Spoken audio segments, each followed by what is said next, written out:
Hola, ¿cómo están?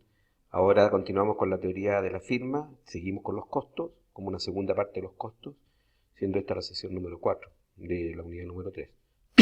Entonces, ¿qué es lo que vamos a hacer hoy día? Básicamente, vamos a estudiar cómo son los costos de la empresa en el largo plazo. ¿Ok? Bueno, para eso nos vamos a hacer valer de algunas herramientas conocidas que van a ser muy importantes para determinar qué hace la empresa en términos de su condición de equilibrio en la producción. Porque después vamos a ver que hay una condición de equilibrio en el mercado. ¿Ya? Porque lo que hacemos nosotros en la teoría de la empresa es modular, porque primero estudiamos nosotros la producción, después estudiamos los costos, dada la producción y los costos, vemos qué es lo que le conviene hacer a la empresa desde el punto de vista de la contratación de los recursos, y una vez que salga al mercado, que eso lo vamos a hacer en la unidad número 4, vemos realmente qué pasa con la utilidad de la empresa y sus decisiones previas, que son las decisiones de compra de factores productivos básicamente. ¿Ok? Bueno, entonces en esta escala que vamos subiendo, les contaré que vamos a incorporar el capital explícitamente como una variable a ser considerada dentro de los factores productivos. Solamente a modo de ilustración, les contaré que el capital tiene un costo de uso. ¿Ya? Generalmente el costo de uso que se utiliza es la tasa de interés. Ahora, eso es algo subjetivo, ¿ya? O representativo de la realidad, porque en el fondo lo que queremos nosotros expresar es que el capital tiene un uso que tiene un costo. ¿Ya? Y ese costo generalmente uno lo puede reflejar en el valor de la tasa de interés, que significa el financiamiento de esos recursos. Pero en el fondo también es una simpleza conceptual, porque como costo de capital pueden haber muchas alternativas. ¿Ya? Por ejemplo, el arriendo, el desgaste de los equipos, incluso algunos, ¿cierto?, pueden ver el costo de capital como un arriendo, un leasing, ¿cierto?, que es lo que termina pagando el que usa ese capital. Pero obviamente, en economía, como todas las veces anteriores, nosotros simplificamos la realidad. Bueno, aquí hay un ejemplo de ello. American Airlines, una aerolínea, ¿cierto?, de Estados Unidos, compra un Boeing 737 por 150 millones de dólares con una esperanza de vida de 30 años. ¿Ya? El avión tiene una depreciación. ¿Ya? Esta depreciación significa que en 30 años, estos 150 millones de dólares, el avión va a valer cero. Por lo tanto, si dividimos, se desgasta un ritmo de 5 millones de dólares anuales. Y a su vez, la aerolínea compró este avión con una tasa de interés del 10%. Por lo tanto, también está pagando un crédito por el uso de esos fondos para comprar el avión. Entonces, no solamente es la tasa de interés en este caso, cuando tenemos activos fijos o activos materiales, sino que también es la depreciación económica asociada. ¿Cómo se haría el cálculo? A modo de ilustración, por ejemplo, en el año número 1 son 5 millones de dólares, que es esa depreciación, ¿ya? Más el 10% del capital. ¿Ya? 10, 0,1 por 150, o sea, 20 millones de dólares. Pero ya en el año 10 siguen existiendo estos 5 millones de depreciación, pero el capital se ha ido reduciendo porque han pasado 10 años. Y el capital ahora asociado son 100 millones de dólares. ¿Ya? Por lo tanto, el costo de uso financiero son 15 millones en total. O sea, 5 más 10. Por lo tanto, la, la conclusión es que cuando nosotros hablamos de tasa de interés o de alguna forma costo de capital, nosotros podemos estar incluyendo otras cosas. En este caso, la tasa de depreciación más la o el tipo de interés, ¿ya? En el ejemplo del avioncito. Ahora, también se puede resumir de otra forma, se puede hacer más simple. La tasa de depreciación es 3,3%, 3,33% al año, y la tasa de rendimiento en este caso del préstamo es de un 10%, por lo tanto podríamos sumarlo también, no calculando todos los años, sino que un promedio de por vida, que sería 13,33. O sea, 3,33 más 10%. Eso es para nosotros nuestra R que vamos a usar a futuro. Hay muchas más posibilidades, como yo les decía. Ahora, como vamos a estar trabajando con los costos a largo plazo, lo que vamos a hacer en el fondo es considerar los dos factores variables ahora, trabajo y capital, y al considerar los dos factores tenemos dos precios también. El precio del trabajo, que es nuestro salario, W, y el precio del capital, que es R. Que lo que sea que esté adentro, generalmente la tasa de depreciación más la tasa de interés. Para efectos del cálculo de los costos de uso de estos recursos, nosotros vamos a usar la isocosto. ¿Ya? La isocosto es la equivalente a nuestra línea de presupuesto del consumidor, pero ahora no es el costo de comprar bienes, sino el costo de comprar factores productivos. Entonces, nuestro AC es nuestro costo total, que va a tener dos componentes, el costo del trabajo más el costo del capital, donde el costo del trabajo es el salario más la cantidad de trabajo, o sea, perdón, por la cantidad de trabajo que nos da el costo laboral, más el costo unitario del capital por la cantidad de capital. ¿Ya? Y la recta de isocosto, o la línea de isocosto, muestra todas las combinaciones posibles de trabajo y capital que pueden comprarse con un costo total dado. ¿Ya? O sea, por favor, toda la información que nosotros habíamos utilizado para describir lo que es la línea presupuestaria del consumidor, se vuelven a aplicar acá. Pero, en vez de tener el bien X y el bien Y, tenemos trabajo y capital. Y en vez de tener el precio del bien X y el precio del bien Y, tenemos el precio del trabajo, que es W, y el precio del capital, que es R. ¿Ya? Por lo tanto, todo lo que dijimos en su momento, que hace cambiar la pendiente, que hace aumentar esta línea de presupuesto, que ahora se llama isocosto, ¿ya? Corre bajo las mismas condiciones. ¿Vale? Ahora, tenemos esta recta de isocosto. Si reformulamos la ecuación de costo total como una ecuación correspondiente a una línea recta, o sea, describirla en este caso capital en función del trabajo, o sea, capital como una variable que depende de la cantidad de trabajo, nos va a quedar esta función. Ahora, lo interesante es que, bueno, ustedes saben que cuando está la variable L como variable, en este caso independiente, lo que acompaña a la variable es la pendiente de la línea presupuestaria, en este caso la pendiente de la línea de isocosto. ¿Ya? Por eso que lo llamamos inmediatamente delta K, delta L, y este valor es la relación de precios de los factores productivos. O sea, la pendiente de la línea de isocosto va a ser la relación de precios de los factores productivos. En el numerador el trabajo y en el denominador el capital. En el numerador el precio del trabajo y en el denominador el precio del capital, como unidades. La pendiente, por lo tanto, de la recta de isocosto es el cociente, o cuociente, porque parece que se pueden decir bien las dos cosas, entre el salario y el costo de alquiler del capital. Y muestra la tasa a la cual el capital se puede sustituir por trabajo sin que varíe el costo. O sea, yo, por ejemplo, dejo de usar 2 unidades de trabajo, que valen 10 cada una, libero 20. Y con esos 20 veré cuánto puedo comprar de capital. Si el capital vale 20, podría comprar solamente una unidad.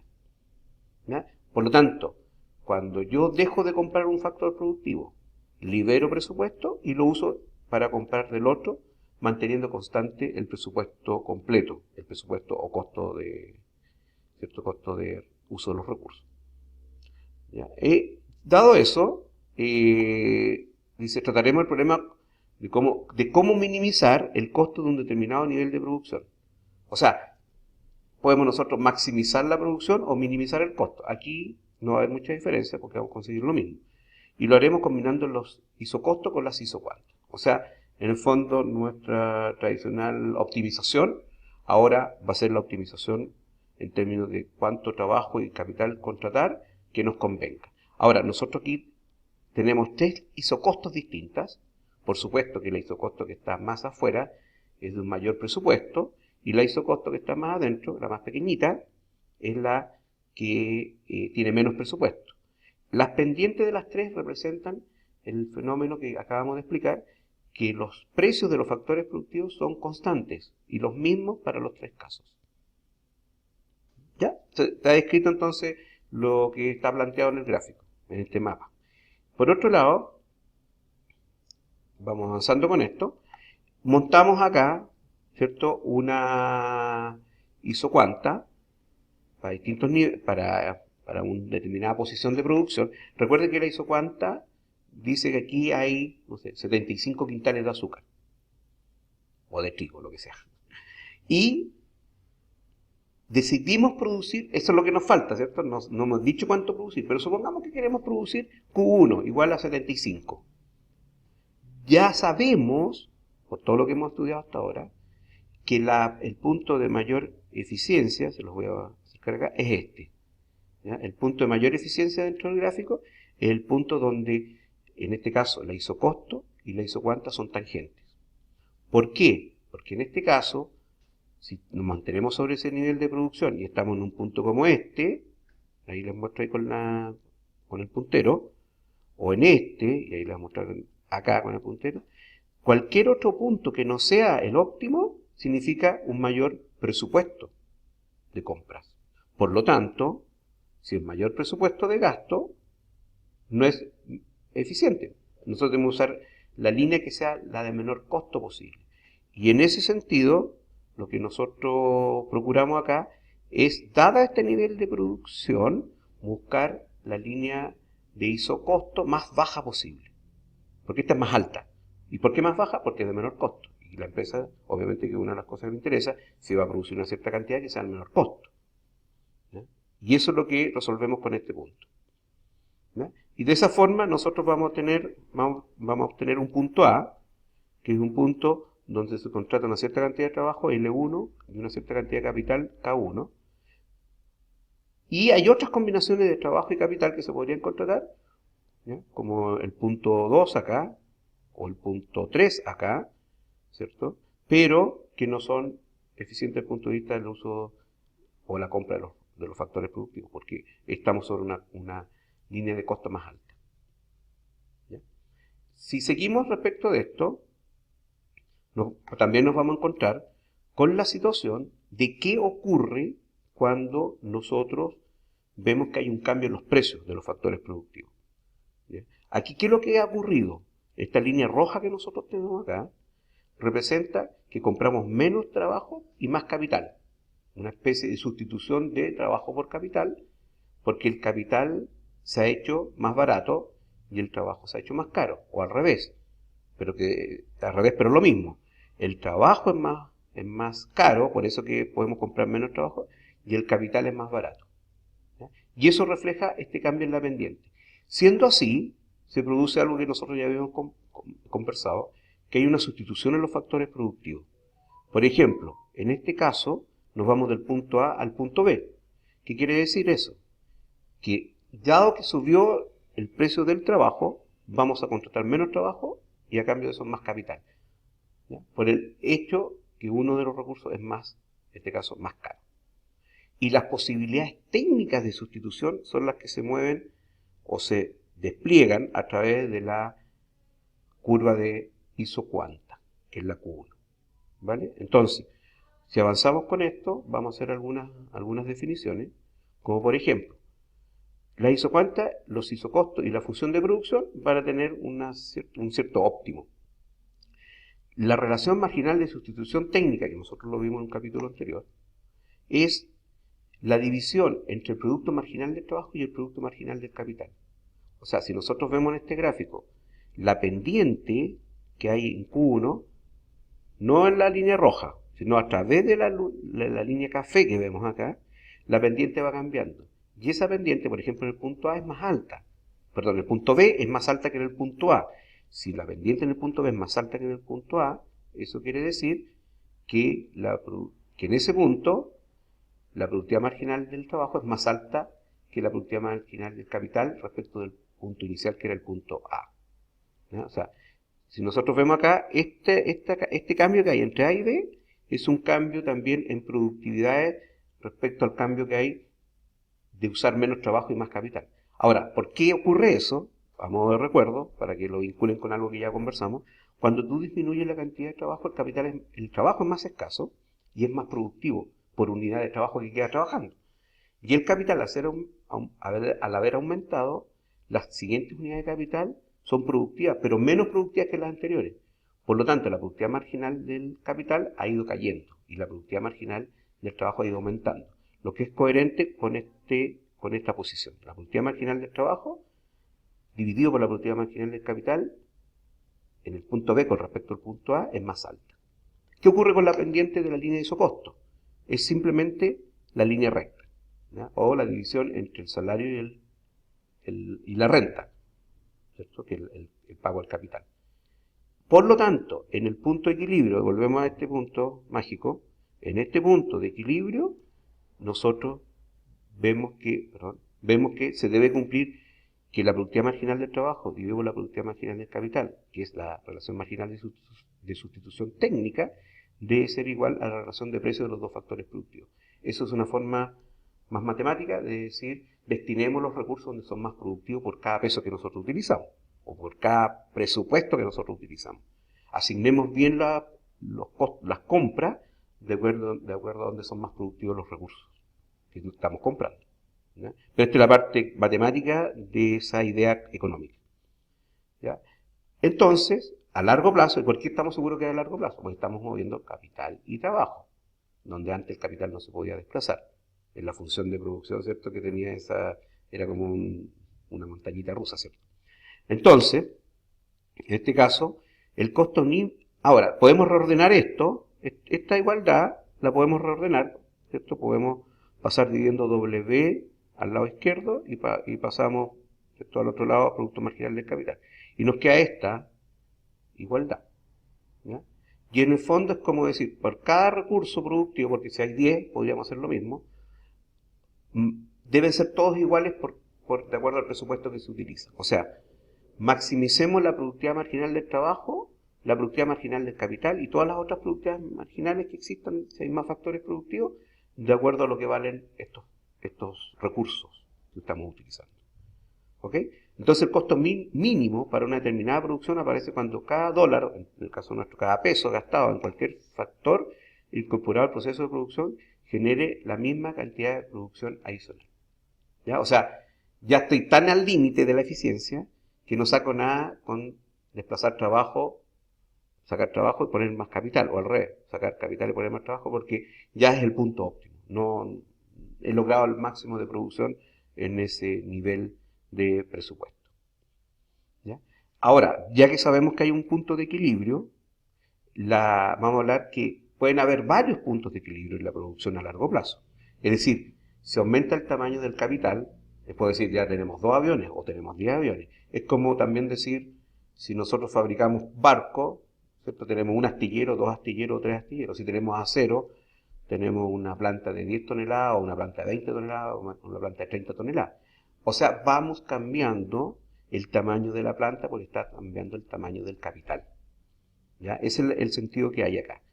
Y la senda de expansión de una empresa que fabrica acero, que fabrica cemento, lo que ustedes quieran, muestra las combinaciones de trabajo y capital de menor costo que pueden utilizarse para obtener cada nivel de producción.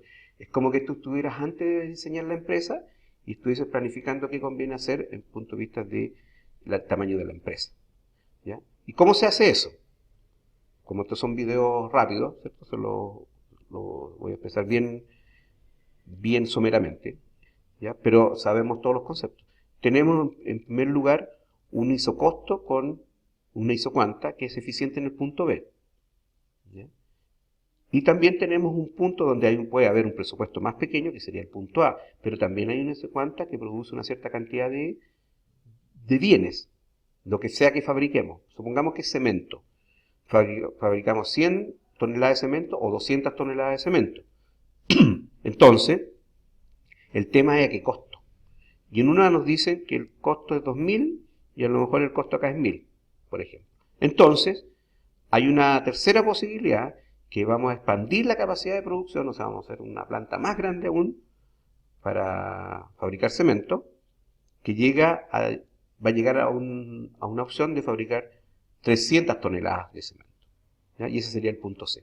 Si tú juntas todos los tamaños de planta, el A, el B y el C, claro, vas a llegar a un punto, ¿cierto?, donde tienes un trazo, que sería una línea, que junta todos los puntos de equilibrio para distintos tamaños de planta determinados porque el capital está aumentando, y eso se llama senda de expansión. O sea, la senda de expansión es un concepto muy simple, es el punto de equilibrio que tiene la empresa al ir aumentando el tamaño de mercado, determinando cuánto trabajo y cuánto capital es eficiente comprar en cada tamaño de planta. ¿Ya? Por otro lado, eso nosotros también lo podemos pasar a otro gráfico, ¿ya? Donde tenemos producción y el costo que está asociado. ¿Ya? O sea, lo mismo que acá tenemos, el costo de acá es 3.000, acá es 2.000, ya que era de 1.000, aquí no aparece, pero era 1.000. ¿Ya? Entonces, cambiamos los ejes, ponemos producción en el eje X y ponemos costo total en el eje Y y obtenemos esto. Y esto es también una senda de expansión. ¿Ya? Y pregunta, y aquí empieza la parte nuestra. ¿Qué pasa con los costos medios cuando ambos factores son variables a largo plazo? ¿Y cuando solo existe un factor que sea variable a corto plazo? O sea, ¿qué diferencia va a haber en el fondo entre los costos de corto y largo plazo? Es un poco lo que queremos ver también. Veamos cómo funciona eso. Primero, nosotros tenemos un punto de equilibrio 1, tenemos un punto de equilibrio 2, con dos líneas de presupuesto, con dos isocuantas, y vamos a hacer una simulación. ¿Ya? Que esta es la senda de expansión que nos indica los puntos de equilibrio a largo plazo, ¿cierto? Y fíjense que este gráfico es muy bueno porque ilustra muy bien a lo que es a lo mejor difícil de explicar con palabras. Tú en el corto plazo te quedas en K1 porque no puedes aumentar la cantidad de capital, o sea, no te puedes ir a K2. Te quedas ahí. Pero sí puedes hacer el ejercicio de preguntarte, dado que estoy volviendo al corto plazo, pero yo quiero producir Q2, que lo habría producido, ¿cierto? Si me mantengo en este punto. O sea, yo si hubiese estado ahí, digo, estoy en el largo plazo y el punto eficiente. No, pero ahora no estoy en el punto 2 de eficiencia, sino que me mantengo en K1, pero quiero producir lo mismo que yo habría producido en este punto de eficiencia. O sea, me vengo a un punto como P. ¿Qué pasa en el punto P? Esta herramienta ya la usamos antes. Resulta que en el punto P pasa un isocosto que es de más alto valor. Por lo tanto, el costo para producir la misma cantidad de bienes, el costo es más alto. Por lo tanto, sin hacer el gráfico, lo vamos a hacer, pero sin hacer el gráfico, sabemos que el costo promedio de cada tonelada de cemento es mayor en el punto P que en el punto 2. ¿Ya? ¿Por qué? Porque el costo es mayor, pero la cantidad es la misma. Por lo tanto, el costo unitario, o el costo medio, como lo solemos llamar nosotros, es más alto. Entonces, eso es básicamente lo que les quería plantear hoy día, ¿ya? Que nosotros también vamos a tener que visualizar cómo es la decisión de largo plazo, la decisión de corto plazo, ¿ya? ¿Qué significa esto en términos de los costos comparativos de corto y largo plazo en lo que finalmente va a ser la decisión de la empresa de cuánto producir para obtener su objetivo final, que es maximizar su utilidad? ¿Ya? Pero vamos en el camino correcto. Por ahora, ¿cierto? Estamos describiendo principalmente, ¿cierto?, cómo la empresa va a tomar la decisión de producción considerando los costos en la compra de trabajo y capital, pero de largo plazo. ¿Ok? Así que eso por ahora y nos vemos, ¿cierto?, en la próxima clase. Un abrazo grande.